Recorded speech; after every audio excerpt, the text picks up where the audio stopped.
Culture है वो directly related होता है लैंग्वेज से। अगर आप लैंग्वेज में इफेक्ट करेंगे तो उनका कल्चर पे कहीं ना कहीं इफेक्ट हो जाएगा। इस कारण यहाँ के जो लोकेलिटी थे, क्योंकि उन लोगों का मदर टंग बंगाली नहीं था, तो उन लोगों को काफी ज्यादा प्रॉब्लम होने लगा ब्रिटिश कोर्ट में। अगर क्रिश्चियनिटी को अगर फैलाना है असम में, तो यहाँ का लोकल लैंग्वेज का सपोर्ट होना बहुत ज्यादा जरूरी है। असम को और बंगाल को डिवाइड कर देना चाहते थे। और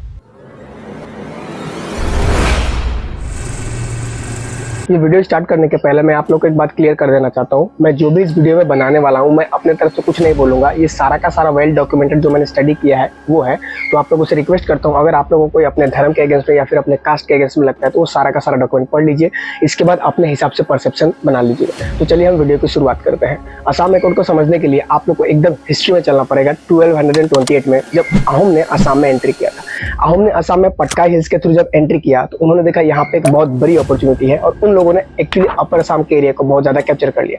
इसके बाद क्या हुआ, धीरे धीरे उन लोगों ने लोअर असम के एरिया तरफ में मूव किया, जो कि गुवाहाटी एरिया ग्वालपारा साइड में मूव किया, और अपना अहोम एम्पायर को बहुत बड़ा एक्सपांड किया। लेकिन उसी के पैरेलल के साथ साथ पूरे ऑल ओवर इंडिया में मुगल एम्पायर का भी रूल चल रहा था। तो मुगल एम्पायर भी ये सोच रहे थे कि वो अपने टेरिटरी को किस तरीके से एक्सपांड करेगी। तो इन्होंने देखा कि क्योंकि नॉर्थ ईस्ट रीजन में उन लोगों का कोई टेरिटरी नहीं है, तो उन लोगों ने इस एरिया को असम को डिसाइड किया और फाइनली असम पे अटैक कर दिया। लेकिन अहोम साम्राज्य वो साम्राज्य था जो लगातार ब्रिटिश को 17 टाइम्स हरा देती है। और एक्चुअली क्या होता है, जो सबसे अच्छा वार जो होता है वहाँ पे सरायघाट वार, जिसमें लाचित बरफुकन एक बहुत वीर योद्धा की तरह साबित होते हैं, वो सबसे फेमस वार है। इसके ऊपर मैं आप लोग को एक सेपरेट वीडियो बनाकर दे दूंगा। लेकिन 19th सेंचुरी आते आते जो अहोम साम्राज्य था वो काफी ज्यादा वीक पड़ने लगता है, और 1817 में जब बर्मिश इन्वेजन होता है तो कहीं ना कहीं एकदम से अहोम साम्राज्य वीक पड़ जाता है।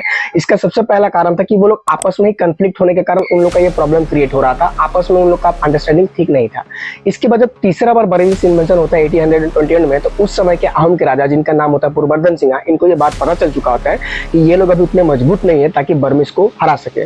तो वो लोग डिसाइड करते हैं कि ब्रिटिश का मदद लेंगे। और उस समय एक्चुअली ब्रिटिश नहीं, उस समय ईस्ट इंडिया कंपनी होती थी, और ईस्ट इंडिया कंपनी इसी के ताक में थी कि किस तरीके से आसाम में उनको एंट्री मिले। क्योंकि उस समय की डेट पे आसाम एरिया जो था वहाँ पे टी प्लांटेशन बहुत ज्यादा हुआ करता था, और वो क्योंकि मेनली बंगाल एरिया में थे, और उस समय की डेट में बंगाल यानी वेस्ट बंगाल से लेके आपका ईस्ट बंगाल यानी बांग्लादेश आज की डेट में वो सारा का सारा था। तो ये लोग क्या चाहते थे, क्योंकि असम में फर्टाइल लैंड है और जो अपर असम में वो टी है, उस सारे प्रोडक्शन को लाके बंगाल में बेचना चाहते थे, क्योंकि वहाँ पे हायर रेट ऑफ मार्जिन उन लोग को मिलता था और उससे अपना रेवेन्यू इंक्रीज करना चाहते थे। तो जैसे ही पुरवर्धन सिंह उनके पास जाते हैं, ईस्ट इंडिया कंपनी को ये एक मौका दिखता है और वो लोग हाँ कर देते हैं। 1824 में असम में वो एंट्री करते हैं और 2 साल की वार चलती है बर्मिश के साथ। फाइनली 1826 में यादव टिटी के साथ बर्मिश को बाहर निकाल लेते हैं और असम पे रूल कर लेते हैं। तो पुरवर्धन सिंह जो उस समय की डेट में होते हैं, उनको एक्चुअली अपर असम एरिया दिया जाता है, और जो लोअर असम एरिया था गुवाहाटी से लेकर ग्वालपारा धुबरी इधर तरफ में, ये लोग ब्रिटिश अपने हाथ में रखते हैं ताकि इसमें ट्रेड वो लोग कर सके। और जो ऊपर पुरवर्धन सिंह को देते हैं, उसमें हर साल उसको 50,000 रुपए एज ए टैक्स के हिसाब से पे करना होता है। लेकिन जैसे जैसे सिचुएशन आगे बढ़ता चला जाता है, वो देखते हैं कि पुरवर्धन सिंह उनके डिमांड्स को मीट नहीं कर पा रहे हैं, तो उनको वहां से डिथ्रोन कर दिया जाता है और पूरे के पूरे उस रूल को ब्रिटिश ले लेता है। धीरे धीरे करके क्या होता है, क्योंकि ब्रिटिश ऑलरेडी बंगाल एरिया में रहते थे, तो वहां पे बंगाली पॉपुलेशन ज्यादा होने के कारण उन लोग को बंगाली लैंग्वेज को समझने में ज्यादा इजी था। और उस समय की डेट में नॉर्थ ईस्ट में काफी ज्यादा बंगाली थे, तो वो उन लोग को ऐसा लगा कि यहाँ का जो लैंग्वेज है असमीज लैंग्वेज और जो बंगाली लैंग्वेज है, आप अगर देखेंगे तो दोनों लिखने में सेम है, बस बोलने का डिफरेंस है। एक्चुअली इन लोग की जो लिपि है मगधी प्रकृत, ये 5th सेंचुरी में इन्वेंट हुई थी संस्कृत के थ्रू। और जैसे जैसे सिचुएशन आगे बढ़ता चला गया, सारे लोगों ने अपने हिसाब से इसको ढाल लिया, तो बंगाली उसी से बना, ओडिया लैंग्वेज भी उसी से बना, और असमीज भी उसी से बना। तो इस तरीके से लिखने में सेम दिखता है बट बोलने में डिफरेंट है। तो उन लोगों ने 1831 में डिसाइड किया, क्योंकि उन लोग को यहाँ से बातचीत करने में प्रॉब्लम आ रहा था, तो यहाँ के कोर्ट में जो लैंग्वेज है ऑफिशियल लैंग्वेज, उसको बना दिया गया बंगाली लैंग्वेज। इसके कारण यहाँ के जो लोकेलिटी थे, क्योंकि उन लोग का मदर टंग बंगाली नहीं था, तो उन लोग को काफी ज्यादा प्रॉब्लम होने लगा ब्रिटिश कोर्ट में, जिसके कारण उन लोग का एजुकेशन पे बहुत ज्यादा प्रॉब्लम पड़ने लगा। और धीरे धीरे करके यहाँ पे एक अलग सा माहौल क्रिएट होने लगा बंगालीज और असमीज के बीच में। इसके बाद क्या हुआ, 1836 में ऑफिशियली जो बंगाली लैंग्वेज था उसको असम का ऑफिशियल लैंग्वेज डिक्लेयर कर दिया गया, और इसके कारण यहाँ के लोकेलिटी पे बहुत ज्यादा इंपैक्ट क्रिएट करा। इसके कारण यहाँ का जो लोकेलिटी था उसका कल्चर, एक्चुअली आप देखेंगे तो जो कल्चर है वो डायरेक्टली रिलेटेड होता है लैंग्वेज से। अगर आप लैंग्वेज में इफेक्ट करेंगे तो उनका कल्चर पे कहीं ना कहीं इफेक्ट हो जाएगा। और उस समय की डेट पे जो बंगाल एरिया था एक्चुअली पढ़ाई में काफी ज्यादा आगे था, लिटरेचर में आगे था, और वो लोग पढ़ाई को बहुत ज्यादा प्रीफर करते थे। जो इंटेलेक्चुअल्स लोग, समझदार लोग होते थे, वो बंगाल में मेनली हिंदू बंगालीज हुआ करते थे।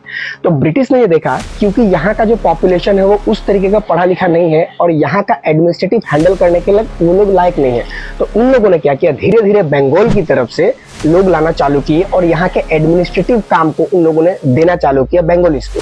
और उन्होंने देखा कि क्योंकि लोअर असम जो एरिया है वो काफी फर्टाइल लैंड है, तो वहां पे अगर वो लोग खेती बाड़ी करवाते हैं तो काफी ज्यादा बेनिफिट होने वाला है। तो मेनली जो बंगाली मुस्लिम पॉपुलेशन था उन लोगों ने लाया और लोअर असम एरिया में उन लोगों ने दिया। इनिशियली यहाँ के लोकेलिटी लोग जो थे उन लोगों ने सपोर्ट किया क्योंकि उन लोगों के हिसाब से सारा काम हो रहा था और जो बंगाली मुस्लिम थे वो काफी ज्यादा मेहनती थे, तो वो लोग अपने हिसाब से प्रोडक्शन कर रहे थे। लेकिन जैसे जैसे यहाँ का पॉपुलेशन बढ़ता चला गया, यहाँ के लोगों के लिए इकोनॉमिक डेवलपमेंट काफी कम पड़ने लगा और यहाँ के लोगों को जॉब में बहुत प्रॉब्लम होने लगी और इसके कारण अब यहाँ पे एक जंग छिड़ने लगा कि इन लोगों को पहला बात तो जॉब नहीं मिल रहा है, दूसरा बात यहाँ का जो मदर टंग है उसमें इन लोगों को प्रॉब्लम हो रहा है। और उस समय की डेट में क्योंकि असम में पूरा का पूरा बंगाली स्टैब्लिश नहीं था, तो यहाँ पे सारे लोग वो लैंग्वेज नहीं जानते थे और इसके कारण यहाँ पे उस तरीके का टीचर्स भी नहीं हुआ करता था।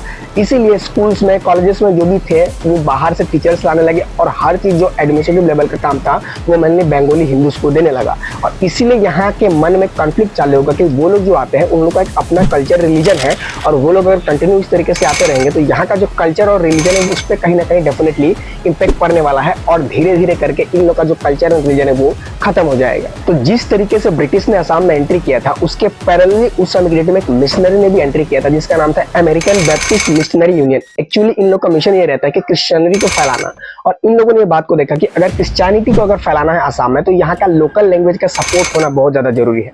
तो इन लोगों ने अपने पैसे की मदद से और कुछ लोकेलिटी के पैसे की मदद से इन लोगों ने एक प्रेस चालू किया और 1846 में असम की सबसे पहली मैगजीन जिसका नाम अरुणोदय हम जानते हैं वो अरुणोदय को बना दिया। इसके बाद क्या हुआ, इसमें कुछ साइंटिफिक चीजें, कुछ यूथ से रिलेटेड चीजें, कुछ लिटरेचर से रिलेटेड चीजें इसमें छापी जाती थी और ये धीरे धीरे असम के यूथ को काफी ज्यादा पसंद आने लगा और इसके कारण यहाँ पे लोगों में क्रांति आने लगी अपने लैंग्वेज को लेके और वो लोग भी अपने लैंग्वेज को लेके काफी ज्यादा सीरियस होने लगे। तो करीबन 1855 आते आते यहाँ के 3 लीडर बैप्टिस्ट मिशनरी यूनियन से मिलके एक बहुत बड़ा गेम खेलते हैं और इसी के कारण जो लैंग्वेज है वो रिस्टोर हो जाता है। Actually Hemchandra Barua, Gunabhiram Barua and Anandaram Dhekial Phukan. हेमचंद्र बरुआ जो थे वो एक लिटरेचर में बहुत नॉलेजेबल पर्सन थे, वो लिटरेचर को काफी अच्छी तरीके से जानते हैं और काफी ज्यादा एजुकेटेड इंसान थे, जिन्होंने एक्चुअली आप देखेंगे तो असमीज का सबसे पहला डिक्शनरी जिसको हेमकोस कहते हैं वो बनाया था 1900 के आसपास में। और जो आनंदराम ढेकियाल फुकन थे वो एक्चुअली एक एडवोकेट थे और उन्होंने सती प्रथा के अगेंस्ट में भी लड़ाई लड़ी थी। तो इन लोगों के पास में एक्चुअल नॉलेज था कि what is Assamese language and in लोगों ने डिसाइड किया कि इसको हम लोग को रिस्टोर करना है। तो उस मिशनरी के साथ मिलकर इन लोगों ने बहुत सारे जंग छिड़े, अलग अलग जगह पे कंटिन्यूस प्रोटेस्ट होते थे, जिसके कारण फाइनली 1873 में ब्रिटिश को बंगाली लैंग्वेज को वापस से हटा के यहाँ का जो ऑफिशियल लैंग्वेज है वो असमीज लैंग्वेज करना पड़ा और 1874 में इसको actually Assam province under British rule ला दिया गया।